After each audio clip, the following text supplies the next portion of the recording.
আজকে হচ্ছে আমাদের কলকাতা ফেরার দিন। অনেক দিন তো ছিলাম, এক সপ্তাহ বেশি প্রায় ছিলাম। ঠাম্মার শরীর এখনও সেই একই রকম আছে, মানে ওষুধপত্র খাচ্ছে।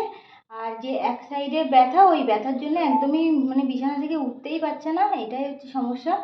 আর ওর তো অফিসে কাজ, মানে সেই অনেক দিন ধরে ওর এক সপ্তাহ বেশি ও মানে অফিসে যায় না, মানে কাজ হচ্ছেই না এরকম। কালকে রাত 3:30 পর্যন্ত কাজ করেছে, মানে সব কাজ এত ডিউ, ওই জন্য।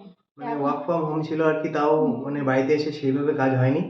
আর ঠাম্মার অবস্থাটা আগের থেকে একটু মোটামুটি দেখতে পাচ্ছি যে ভালো আছে। হ্যাঁ, কথাবার্তা আগে যেরকম বলছিল না, এখন কথা বলছে। আর ও যা করেছে ঠাম্মার জন্য, সেটা আর বলার ভাষা নেই। আমি এতদিন পর্যন্ত ওর একটা রূপ দেখেছিলাম, আর এখানে আসার পরে আর একটা রূপ দেখলাম, যে এত ভালোবাসে ওর ঠাম্মাকে, মানে উঁচু কিন্তু করে। ও তো মানে ও এত পরিমাণে যত্ন করেছে ঠাম্মার জন্য, অনেক কিছু করেছে, মানে সেটা বলে বোঝানো যাবে না। তাও আমি সেইভাবে পারিনি, তুমি মানে বেশি করেছো ঠাম্মার জন্য। তা চলো এখন বেরোবো আমরা, কলকাতায় যাব, আবার দেখি কবে আসি। আর এই ঘর আমাদের ঘর, আবার কবে আসবো ঠিক নেই।